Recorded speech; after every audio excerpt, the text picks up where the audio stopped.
अस्सलाम वालेकुम dear learners, how are you all? Hope you are doing well. So आज की ये वीडियो है बीकॉम ओल्ड रजिस्ट्रेशन वालों का रिज़ल्ट अनाउंस कर दिया है कराची यूनिवर्सिटी ने, जिनके एग्ज़ाम्स हुए थे अप्रैल मई में। इस साल के अप्रैल मई में जिनके एग्ज़ाम्स हुए थे, जो पुराना वाला बीकॉम ओल्ड रजिस्ट्रेशन वाला है, उनका ये सबसे पहले आप देख सकते हैं पार्ट 1 प्राइवेट स्टूडेंट के ये एग्ज़ाम के रिज़ल्ट है और इसकी पासिंग रेशियो जो है 42.53% है। नॉट बैड, अच्छी है, लास्ट ईयर वालों से भी काफ़ी बेहतर है। और इसमें जितने भी आपको नंबर नज़र आ रहे हैं, ये आपके सीट नंबर, रोल नंबर अगर ये आपके हैं तो आपको बहुत बहुत मुबारक हो, आप पास हैं, ठीक है। और अगर आपका रोल नंबर इसमें शो नहीं हो रहा तो 15 दिन वेट कर लीजिए, मार्कशीट 15 दिन बाद आएगी, उसमें देख लीजिएगा कि आपका क्या मसला हुआ है, किस पेपर में रह गए हैं, क्या है क्या नहीं है, तो उसके बाद ही पता चलेगा। उससे पहले कहीं पे भी पता नहीं चल सकता कि आपका क्या मसला हुआ है, ठीक है। और ये जो नीचे नंबर शो हो रहे हैं, ये नीचे जिनके 4-5 नंबर हैं, ये हैं विथ हेल्ड, जिनका रिज़ल्ट रुका है फॉर पर्टिकुलर्स, किसी वजह से रुका है। तो ये आप जब मार्कशीट लेने जाएंगे तो उस वक्त आप पता कर लीजिएगा कि किस वजह से रुका है। किसी का कोई डॉक्यूमेंट पूरे नहीं सबमिट हुए होते हैं, किसी के रजिस्ट्रेशन में मसला होता है, बहुत कुछ होता है, बहुत सारी गलतियां आप लोग भी करते हैं। अब आ जाते हैं बीकॉम पार्ट 2 बोथ पार्ट के प्राइवेट स्टूडेंट्स के ये रिज़ल्ट है, जिसमें फ़र्स्ट डिवीज़न में ऊपर जो नंबर शो हो रहे हैं, ये फ़र्स्ट डिवीज़न है।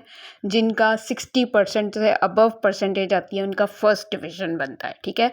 और उसके बाद सेकंड डिवीज़न ये नीचे वाले हैं, अगर इसमें आपका नंबर है तो आप सबको बहुत बहुत मुबारक हो। यहाँ पे सिर्फ पास वालों के नंबर शो होते हैं, ये आपको आई एम श्योर पता होगा, फेल वालों के नंबर शो नहीं होते इस रिज़ल्ट में। सेकंड डिवीज़न आफ्टर 60 बनता है, यानी 60 से नीचे जो परसेंटेज होती है उसका सेकंड डिवीज़न बनता है अप टू 45% तक, ठीक है। यानी 45 से 60 के दरमियान परसेंटेज आएगी तो वो सेकंड डिवीज़न बनता है। ये देख सकते हैं आप लोग, माशाल्लाह से काफ़ी अच्छी परसेंटेज आई हुई हैं सबकी। एंड देन थर्ड डिवीज़न जो है 45 से नीचे वाले परसेंटेज का बनता है, जो कि एक ही बच्चा है कोई जो भी है, खैर चलें, पास तो है, माना बहुत कम परसेंटेज है लेकिन चलें कोई नहीं, फेल होने से तो अच्छा है कि पास है। फिर नीचे आ जाते हैं जिनका सिर्फ पार्ट 1 का पेपर क्लियर हुआ है, यानी कि उन्होंने दिए तो बोथ पार्ट के पेपर्स होंगे, यानी पार्ट 1 पार्ट 2 दोनों दिए होंगे, लेकिन उनका सिर्फ कोई पार्ट 1 वाला जो पेपर उन्होंने दिया है सिर्फ वही पास हुआ होगा, बाकी पार्ट 2 वाला रह गया होगा, ठीक है ना। तो वो हैं ये नीचे। और सबसे लास्ट में जिनका सिर्फ पार्ट 2 का क्लियर हुआ है, यानी उन्होंने भी दोनों दिए होंगे पेपर बोथ पार्ट के, लेकिन उनका सिर्फ पार्ट 2 का क्लियर हुआ है और पार्ट 1 का रह गया है। तो अब कौन सा रह गया और कौन सा नहीं रह गया, इसका पता आपको मार्कशीट से ही चलेगा, तो वो 15 दिन बाद आएगी, उससे पहले आपको पता नहीं चलने वाला, कहीं से भी नहीं चलने वाला। तो आप जब मार्कशीट लेने जाएंगे तभी आपके सामने सब क्लियर होगा कि आपका कौन सा पेपर रुका है, ठीक है। Passing ratio is 36.71%, not bad but not that good. And नीचे जो विथ हेल्ड सीट नंबर्स हैं, इनका रिजल्ट किसी वजह से रुका है। फॉर अनफेयर मीन्स में चीटिंग आ जाती है, एंड फॉर पर्टिकुलर्स यानी कि कुछ रहता है, उनके डॉक्यूमेंट्स वगैरह कुछ उन्होंने सही सबमिट नहीं किया, इसलिए उनका पेपर नहीं रुका, उनका रिजल्ट रोक दिया गया। जब तक वो चीज़ें प्रोवाइड कर देंगे, सबमिट कर देंगे, फिर उनको उनकी मार्कशीट मिल जाएगी, ठीक है। लेकिन फॉर अनफेयर मीन्स वाले ज़्यादातर चीटिंग वाले बच्चे होते हैं, तो उनके साथ क्या मामलात होंगे ये तो आपको जाके ही पता हो चलेगा, ठीक है ना।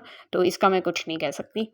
नेक्स्ट आ जाते हैं BCom part 1 regular students annual examination. ये रेगुलर स्टूडेंट्स हैं और ये आप अपना नंबर देख लीजिए, जितने भी नंबर आपका सीट नंबर अगर इसमें शो हो रहा है तो आपको बहुत बहुत मुबारक हो, आप पास हैं। और अल्लाह सबको कामयाब करे, अल्लाह सबको आगे आने वाली ज़िंदगी में उनकी फ्यूचर में उनको कामयाब करे। पासिंग रेशियो 48.78% है, नॉट बैड, गुड।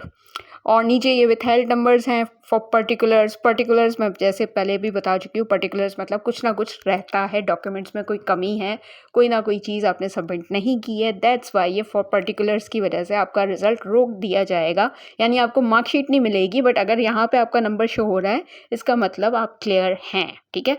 15 दिन बाद जब मार्कशीट आएगी तो तब आपको ज़्यादा क्लियर पता चल जाएगा कि आया मसला क्या हुआ है, क्या चीज़ नहीं थी, वो चीज़ सबमिट करवाएंगे तो आपको आपका मार्कशीट मिल जाएगी, ठीक है। अब आ जाते हैं BCom part 2 and both parts regular के। अब इसमें भी आप देख सकते हैं जो फर्स्ट डिवीज़न वाले हैं काफ़ी माशाल्लाह से अच्छे खासे बच्चे हैं। फर्स्ट डिवीज़न जैसे मैंने बताया कि 60% तक फर्स्ट डिवीज़न बनती है, यानी 60% से अबव अगर परसेंटेज बन रही है, 60% या उससे अबव जितनी भी परसेंटेज बन रही है वो फर्स्ट डिवीज़न वाले हैं। फिर सेकंड डिवीज़न 60% से कम 45% तक सेकंड डिवीज़न बनती है, ठीक है? ये सारे नंबर वाले पास हैं जिनके यहाँ पर सीट नंबर शो हो रहे हैं। आप लोग ज़रा गौर से देखिएगा अपना सीट नंबर, डिजिट वाइज़ देखा करें, यानी पहला नंबर, फिर दूसरा नंबर, फिर तीसरा नंबर, इस तरह से सीरियल वाइज़ हमेशा से रिज़ल्ट में नंबर्स होते हैं। यानी अगर आपका नंबर 60333 है, तो आपको 601 में नहीं देखना, 602 में भी नहीं देखना, 603 की लाइन में देखना है कि वहाँ पे 333 कहाँ आ रहा है, ठीक है ना? तो इस तरह से देखा जाता है ये रिज़ल्ट। जितने भी इसमें नंबर शो हो रहे हैं आपको बहुत-बहुत मुबारक हो, माशाल्लाह से अच्छी खासी तादाद है यहाँ पे बीकॉम वालों की, जो कि अल्हम्दुलिल्लाह पास हो गए।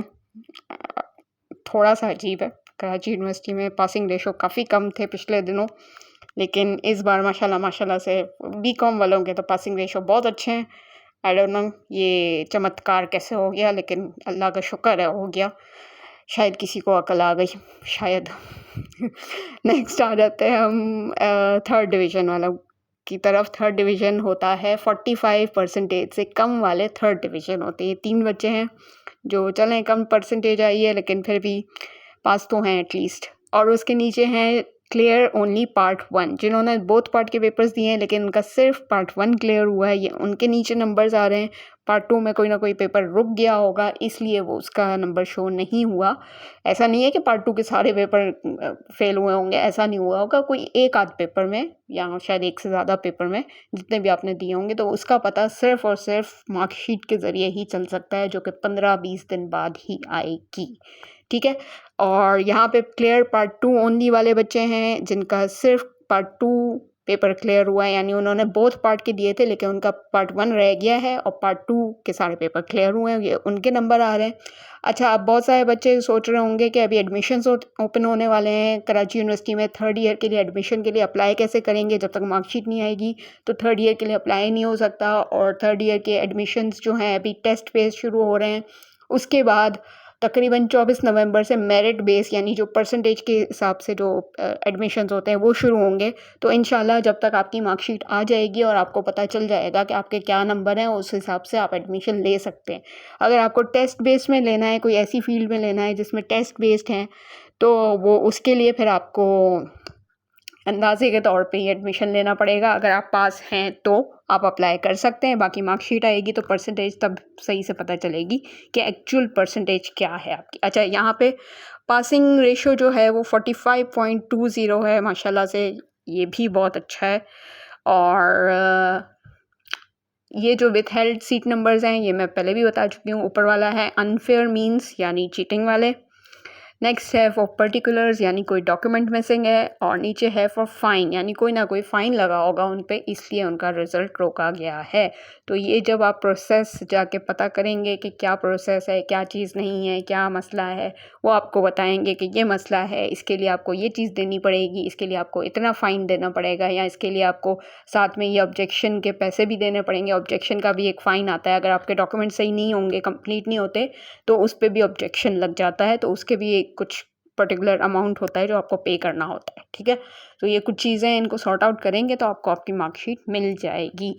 तो ऑल द बेस्ट, फिर मिलती हूँ किसी और वीडियो के साथ इंशाल्लाह। अब जो वीडियो आएगी वो एडमिशन से रिलेटेड ही होगी। तो ऑल द बेस्ट।